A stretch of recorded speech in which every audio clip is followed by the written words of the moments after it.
Welcome to Pitstop with the Deers Ford Lincoln Auto Amigos. I'm Tony. And I'm Fernando. You knew that. Today, I want to start out by just asking Fernando, if you could teach everyone one skill, what would it be? I think one of the most important skills that anybody can have, Tony, nowadays is time management skills. That would be one because I sure need it. Really? Yeah. Shocks me that you said that. I look at that and I think survival. And I think there's a lot of different things that go into that. And we'll get into that stuff. But I think, when I was in ninth grade, I went to Boy Scout camp and I had to do survival training 3 days, which was god awful. It was fun there. But when you're eating things you can find in the ground and you're not allowed to eat anything else and you're making tea from bark. Oh, I can tell you that sounds terrible for you. It was terrible. Yeah. And we didn't have any hot sauce to kill the taste, which you would like. Would love that. Yeah, it was. And I came home from Boy Scout camp that year. I was down like 25 pounds and my mom's like, man, yeah, if you saw what I ate for 3 days, stuff that would gag a billy goat. But so we're going to talk to you about skills everyone should have. And they're not just work skills, but they're practical skills. And a big thing to me, and I've always told my kids, is if you do this well, you can make it in anything. And that's communication. If you're a good communicator, I think you got great opportunities in front of you because that's a skill. Yep, for sure. You know what else would be a great skill to have? I think everybody should have at least some level of this: selling skills. If you can communicate, you got a better chance to sell. You can sell anything. Yes. And so much of that is, number one, today, I think there's too much texting, too much emailing. And now, is it easy? Yeah, especially when that conversation may be a little tougher. I think the hard thing about text and email is sometimes it can come off the wrong way. For sure. Rather than, my daughter and I were yesterday, we're talking about something with her job. And I said, just call them, because in an email, you can read into, you're not sure about tone. You're not sure really how they meant that. The easiest thing to do is just call. Plus it's quicker. It's not back and forth. I got to wait an hour for them to read that and get back to me. You can get that conversation done a lot quicker. And, I just think it's the best route. Well, when you're reading an email or a text, most of the time is if it's you're having conversation, whatever, but you're reading it how you're feeling. So if you're mad, you're reading it as if that person is insulting you or, is mad at you as well. So you can take it the wrong way right away. And it might not even be that bad, but you might take it the wrong way. And see, I have a tendency just to be blunt and just say what I'm thinking. And I don't mean it that I'm mad but I think it can come off that way because let's not beat around the bush. Let's just say it. You know what I've noticed about you, Tony? Uh-oh. It's not bad. It's not bad. But when you're driving, you use the speech to text, right? Yeah. From the car. And that can come off as a little blunt because you're just telling the system, what you want to text that person. So, it just sounds a little just out there. I wouldn't text anything real important there, but yeah, I do that. Yeah. And it's easy. Mm-hmm. You hit Siri, hey, text Fernando, hey, get to work on time tomorrow, which I'm sure that was never. And there's a period at the end, that just makes it sound like exclamation. Yeah. I'm going to tell you this next one. I know this is a fault of mine and I've worked on it, and it's listening and waiting your turn to talk.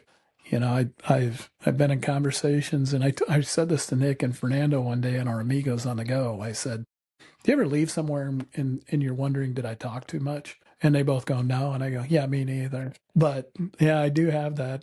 I try and be a good listener, but sometimes I want to add this to it because I have a good story about that. And that's something that I constantly try and have to work on because I like to talk. And sorry. You're a good conversationalist. Thanks, Fernando. But then the other big thing is, and this is something that I see lost a lot today, I really believe that, and I think is being able to disagree respectfully. And I think too many times, people get offended because you don't agree with them. But I think that's where great ideas happen, is you maybe don't see it the same, but let me hear your side. And that's where the listening comes in. You got to be a good listener to really hear their side, and then explaining how you feel about it. And then you take those two ideas, and a lot of times you come out with the best solution because we're seeing it differently. I don't come from where you come from. And so hearing your perspective on things, because I'll ask Fernando about, what do you think of this? I never lived where Fernando lived. I've never lived in Fernando's culture. I don't understand everything the way he understands it. And the same thing for me. I mean, you didn't grow up where I did. And so I think it's important to be able to listen to each other and the opinions that we both have, but and then also being able to say, okay, I understand why you feel that way. And then come up with solutions to that.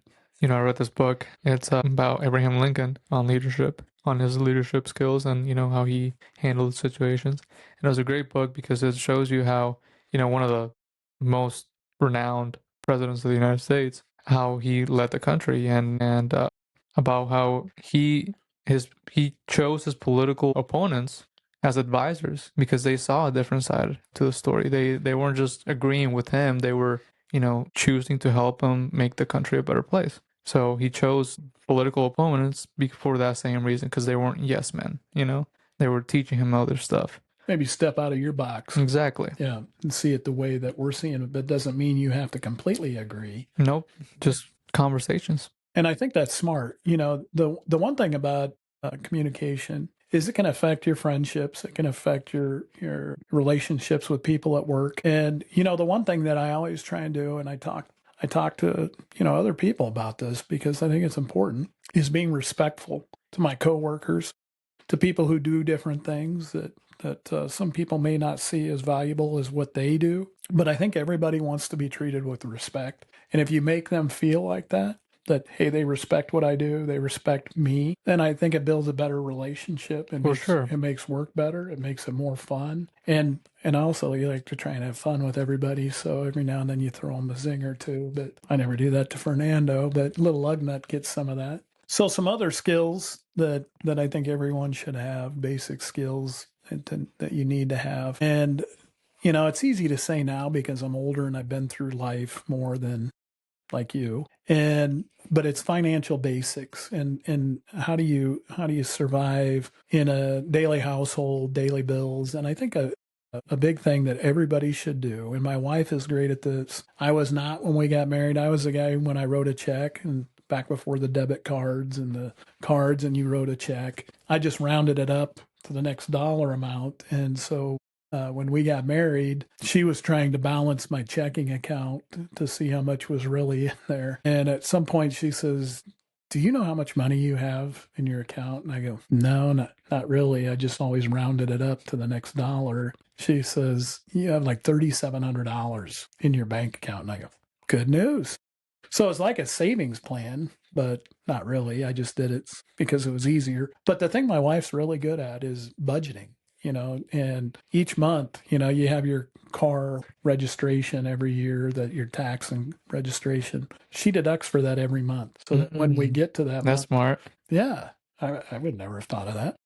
But we get to that month and it's not this big check we weren't planning on for that month. She'd been deducting for it all year, and she does that with our dues for homeowners. And she's just really good at that stuff. But she knows where our money's going, where it's spent. And she's rubbed off on our daughters because they're good at that. And so God bless her, because, you know, I don't even know what we have in our account now. I'm assuming the bills are paid. Well, that's a good thing that she rubbed up on the kids, because if it was you, man, all that shoe spending. They still buy shoes. They must budget for that. It's in the budget. Must be in the budget. Well, so one of the biggest things also nowadays, you know, you got to have your credit cards, right? So you got to learn and understand how to use the debit card properly and the credit card properly as well. Because it's not just about, you know, swiping it and then forgetting about it. And a lot of people forget that. And, you know, there are businesses now that if you use the credit, they charge you more. Yeah. But if you use the debit, it's just this price. Mm-hmm. And so it's important to know that when you're paying for something. And if you are able to pay, you know, that basically it's cash with your debit. The thing with credit, and when we were young and first started out, and I don't know how much choice we had because we were getting by. And there's months we use that credit card and didn't pay it off right away. You know, we make this payment, which is a lot lower. And I got in a little trouble with those, and, you know, we got them paid off. And so we're not doing that again. And so now if we use the credit card, we pay it each month like one of our bills. Yep. But one of the big things, and I talked to my daughters about this, is saving. And I learned this from my wife. You pay yourself like a bill. Mm-hmm. And so you have a separate account and you take this money from your check every time you get paid and you put it in there. And the smallest amounts will add up. I don't know how fast $5 is going to add up for you. But if you start that habit of paying yourself like you pay a bill and then just leave it alone, don't touch it, that can add up for you.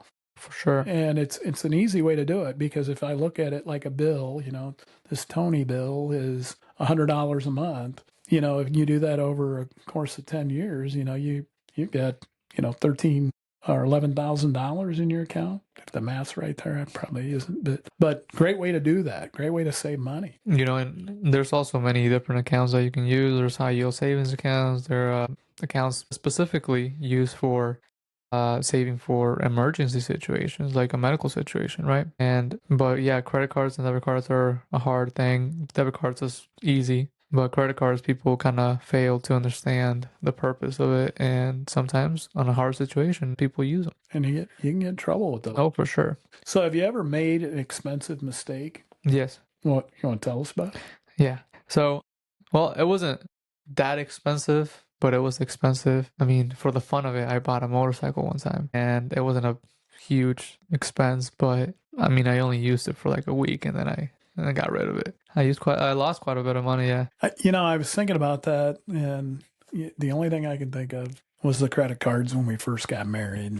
And you think I need that, so hey, let's put it on the card because I don't have to pay for it right now. Well, you're paying for it. You're just going to pay for it later. And that's, honestly, any big purchase my wife and I have ever made, I'm not that guy who would just go buy something and come home and go, hey, look what I got, this boat. Aren't you happy? We always talked about major purchases. I mean, I've done that with, I come home with a new pair of shoes and she'll go, another.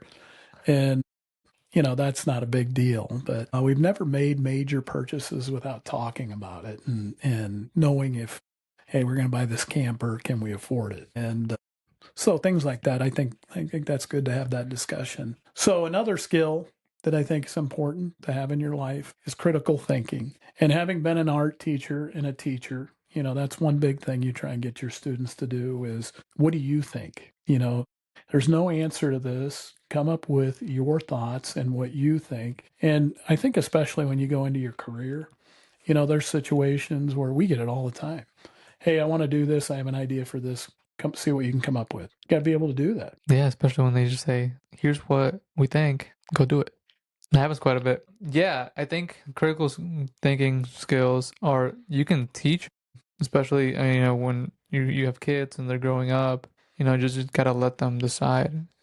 A lot of parents, sometimes they want to baby them, and that's where like the critical thinking skills are not developed correctly, right? But it's so important for the parents to just let kids do or think their own way, up to a certain point, of course. My grandson one day was at our house and he had it's a little toy postal car, that the mail carriers would drive. And he's acting like he's driving it around by me on the chair, my leg. And he go, Pop, I dropped off your mail. And I act like I'm grabbing it. And I go, I don't see any mail. And he goes, I'm using my imagination. And, I told my daughter, I go, number one, I couldn't believe he could say imagination. But I like that they talked to him about that. Yeah. Because, his thoughts going through his head and being able to express those, that's a big part of critical thinking. And when you're an art teacher and you say, I don't want you to use a resource, I don't want you to take pictures of anything, I just want to see what comes out of your head, and I want you to put it on paper. And some kids they just take off. And then you see those kids just sitting there and thinking and thinking and thinking. And so you give them little, hey, well, what if you thought about this? I mean, have you thought about that? I mean, if you thought, you're not trying to give them an answer. You're just trying to create more thoughts so eventually they can put that thought together. And I think you can teach that, but the best way to teach it is, here's what I want, go. And when we had the two interns from Midland, Nick and Tyson, it made me feel good when they were talking about their internship at Midland. And they said, the thing I really like the most is they'd say, here's what we want, go. And we didn't tell them all these things. We didn't say, here's what you got to do. Here's how we want it. Here's what we're looking for, go. Because now we're seeing, can they do that? Mm-hmm. And I was just thinking as we touched on this subject, what's going to hinder critical thinking in the future? AI. AI. Because now you can just ask AI something and they'll tell you an answer.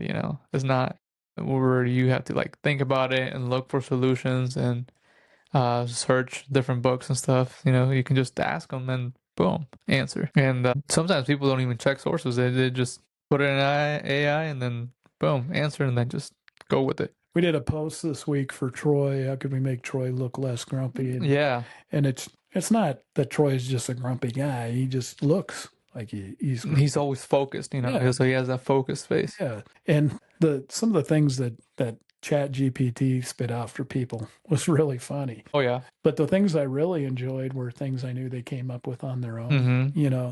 Not that I didn't laugh at the Chat GPT things because they were funny, but I really enjoy somebody coming up with a funny answer.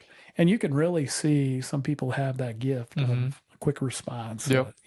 It's in my head. I'm going to say it and it's funny. But one thing I think that it's important is, and I said this when you talk about here's what we want, go, is think before you react. And I think that's a critical thinking skill, is because I'm going to tell you, sometimes I'm not good at that either, that the reaction just comes out of me and I haven't thought about it, because I am somebody who can come up with things quick. And then later I'm thinking, maybe that's not what I really wanted to say. Well, I would say that maybe that thinking before reacting is more of a, emotional intelligence skill. It could, yeah, I could see that. Where you hold off your reaction until you think it through. Now, your basic life skills. Yeah. And I know you come from a culture that this happened, and that's grandma teaching you to cook or your mother teaching you to cook. Yep. Cooking is a basic life skill. Not good at it. You don't want to eat what I make. That's why when my wife says, hey, you got dinner, we're having frozen pizza.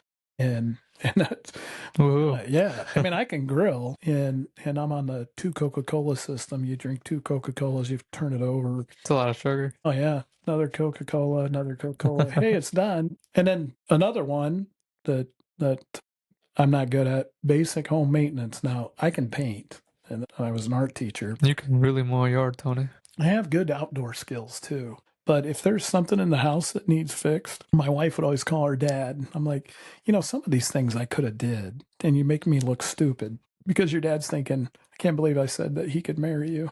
He can't do this, but it's good to have him around because he is good at that stuff. Are you good at? I am very handy, Tony. I am. And because I like to tinker with things. So anything that breaks and stuff like that, I first try to fix it myself. If it doesn't work out, then I look for another solution. But I always try to do that, and I love doing it. So yeah, I can say that I can fix almost anything in the house, but I will not mow a lawn unless I really have to. And if you've ever driven by his place, you'll understand what he's talking about. And I just don't think he appreciates the fun part of it. He doesn't see any fun in that. I would rather, well, it doesn't even make sense, but I just thought of this. I would rather putting a sprinkler system than actually mow the lawn. Or watch it sprinkle the grass. Yes. But if you put the sprinkler system in, wouldn't you be proud of watching it water the grass? No, because I already did the task of putting it in. It doesn't. See, I'm that guy that gets done and I like to sit and look at it because I'm proud of it. Oh, my yard looks good.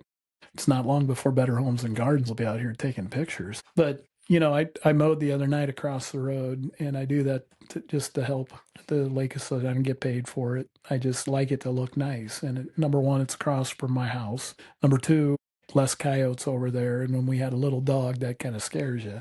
But I like how it looks. And so I get done and I get on the Ranger and I'll ride around looking at it, and I look at my yard, and I'm proud of those things. Yeah. Because I did it and it's immediate gratification. I mean, you do get to appreciate that type of stuff. And I do appreciate the, whenever I mow the lawn, I don't sit there and look at it for that long, but I do think I'm like, wow, I did a good job. Now, I know being in the military, this was probably a big thing that they probably taught you, because if you are in a combat zone, you have to have some first aid skills. Oh, yeah. I went through medical training for sure. And then being a teacher and a coach, I had that too, and then when you have, especially coaching, and you have athletic injuries, and you kind of learn back before they had all the trainers and the free clinics that kids could go into. I mean, you were just dealing with some of that on your own. And so I learned quite a bit about, if you sprain an ankle, the first 2 days you're icing, and then after that we can do hot cold treatment, which speeds up the process of healing. But you learn things like that. You learn how to tape an injury, and those kind of things, which I think are important. But I also had to do CPR training as a teacher, and that's good. I don't know that if it was me down, I don't know if I'd want me giving me CPR, but I do have, training in that, and I do think it's important. Some people think that in the military they'll teach you CPR, which is interesting. Interestingly enough, they don't teach you CPR because if you're at combat zone, CPR is going to be the last thing you might have to worry about. And yeah, I've never been in that situation. I don't know, but another big basic skill, managing your time. Yes, it is something that is very hard to do, and it really is a hard skill, but it's very difficult, but is one of the best skills you should learn how to do, because managing time is one of the greatest things when it comes to actually having a good work schedule. And what do we do that way we can keep track of everything? Put it on the calendar. It's on the calendar. Everything's on the calendar. Haircuts are on the calendar. Haircut is on the calendar. Our Amigos on the go is on the calendar. Tony's dentist appointment is on the calendar, which he has to leave pretty soon. Yeah, that's going to be fun. But the thing that's good about that is if somebody asks us, hey, can you guys come do this? First thing we do, pull up the calendar, because everything's on there. And it helps us to stay organized. It helps us to stay committed to things.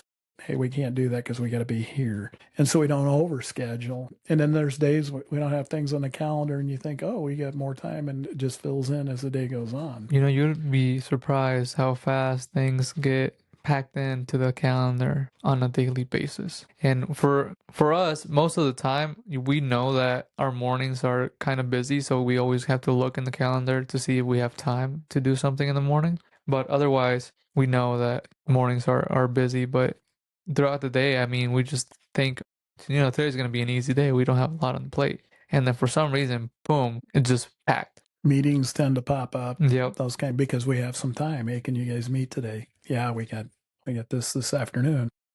And so best advice I can give you, use a calendar.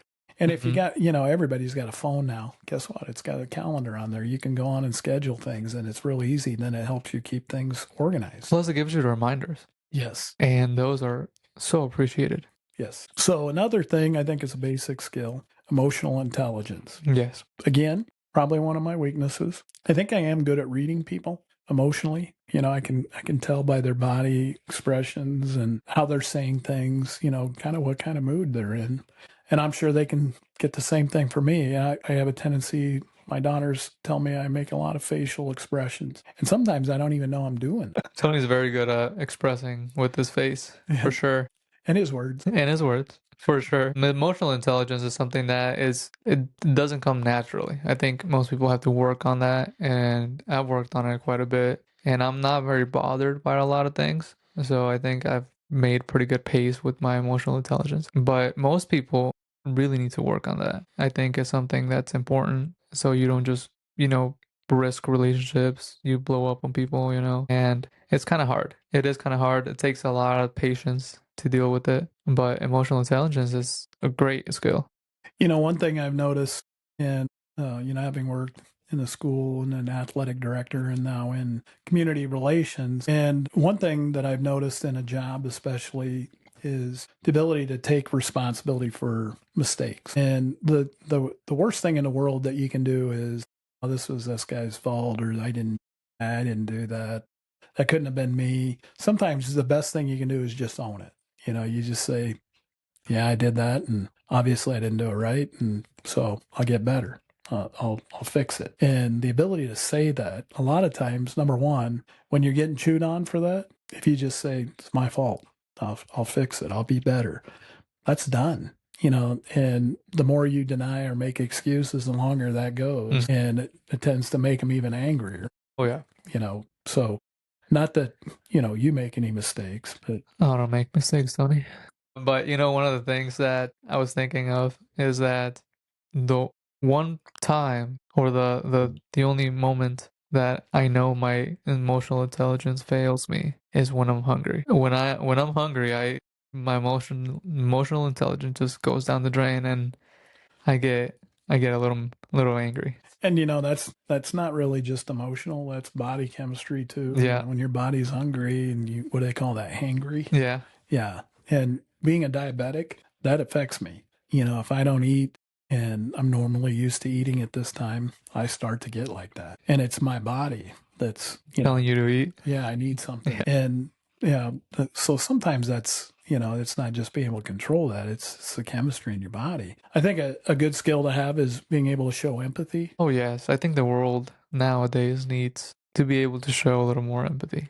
There's a difference between, being nice all the time and just showing empathy for others when you need to. And there's moments in time where you gotta know, hey, maybe this is not the best place for me to say this. Maybe let's just compromise and show a little empathy. And the other thing about that is the ability just to try and understand why somebody feels the way they do, and that's where the listening skills are good. Is Mm-hmm. being able to listen to what they're saying and understand that. It doesn't mean you agree. It just means you're able to listen and understand from their point of view why they might be feeling like that. Yeah, it's not about me, it's about them, at that moment. Another thing I think you have to be able to do is handle some criticism. Yes, yes, I think especially in business. I think in business you have to be able to understand that not everybody's gonna see the ways the see the things you do and, just align with what you're thinking. So you gotta take some of that. I think the hard part is if you take a lot of pride in what you do and then somebody tells you didn't do a great job with it. That kind of hurts because I did work hard at it. I did try hard. And one of the hardest things I had as a student is when that teacher think you didn't work very hard at it and you actually did. But they think, oh, this was the easy way. But I had put a lot of time into that. And I had a drawing class one time and that comment was made and I had really worked hard on these drawings. And so, but you have to be able to understand sometimes that's not meant to hurt me. It's meant to help me. And so you have to listen to what's being said and then process that and then try and take the good out of it instead of just hearing the negative, because it's so easy to hear the negative that sometimes we have to, once we hear that, then you shut down all the good things being said too. Well, the negative is just always is the easiest thing that comes to mind, right? When people ask you, what is something good that happened to you today? I think most people kind of get stuck and say, what did happen to me that was good today? But if you ask them what went bad today, they'll tell you something right away. And I think something I've gotten better at over the years, and I think I had a hard time. My father was never going to apologize for anything, even though he may have known that he was wrong. He's not going to. He's an old school guy and very stubborn. Took a lot of pride in things, and he was not good at that. I think as I got older, I understand sometimes by me apologizing, it's just not that person that maybe I bothered or upset or hurt. It makes me feel better too because I said it, and I knew I was wrong, and then the ability to come back later and say, "Hey, I'm sorry about that. I probably was wrong there and jumped to conclusions." And so I think that's a good skill to have, is being able to say, "I'm sorry." Taking responsibility for sure. Yeah, and then you move on. So you can only choose one skill everyone should learn instantly when they're born. What's that one skill? I think emotional intelligence is one of them. And I like that. I think that's, again, it can apply to so many things. Mm-hmm. I think a good skill, and it's the one we've talked about it, and I've always really emphasized it to my kids, is communication. Being able to talk to people, not being afraid to express yourself, being able to look them in the eye when you're talking to them so that they understand, that you're serious or you're listening. And, it's not just when you're talking, but I think you communicating is just going to take you so far in your life if you're a good communicator. And it's the first step, I think, to being successful is somebody who really has good skills with that. Yep. And I think that it's good to remember, that not everybody has the same skill sets that you do, and not everybody can go at the same pace that you can. So it's always great to remind yourself that you can't judge a fish by its ability to climb a tree. It just doesn't work that way. What do you think the easiest skill is to learn? Easiest skill to learn. I think basic life skills are pretty easy because they're basic, I think once you learn your basic life skills, it's just easier to pick up on other skills that come with it. I'd have to say listening, is I don't have to give you input back. but I can sit and listen to you. And sometimes they feel better just being able to say what they want to say. And again, I said I'm not always great at that, but just being able to listen to somebody, sometimes it helps you understand, but it also makes them feel better. And I don't think that's a hard skill. You don't have to be gifted to be a listener, to somebody who can just sit and listen to somebody. Some people just need that. What would you say it takes a lifetime to master? What skill? Oh, communication is a skill that it's hard to master because you have to be constantly working on it. Some people are great at it just out of the gate, but some people have to really work on it. See, and the skill we talked about that I think takes the longest to learn is the financial. And I'm talking, I'm not talking basic budget and things. I'm talking about investing your money. Although there are people that you can come have work with you that help you with that, which is what I'd have to do because I still don't understand. I want to give this amount. You tell me what's the best way to do this. So it's good to have that. But as you go through life, the hard part is when you're young. I think tomorrow's so far away, and the future's so far away, and you realize how fast it goes. Mm-hmm. And then you're here and you want to live this kind of life. And I wish I would have had these better skills at this. I think we did pretty good when we were young. But I had people telling me you should be doing this, and that's why we did. But I think that's the hardest thing because you continue as you go through life to learn why this is important. And it's when you get to my age now and you say, I'd like to be able to retire someday.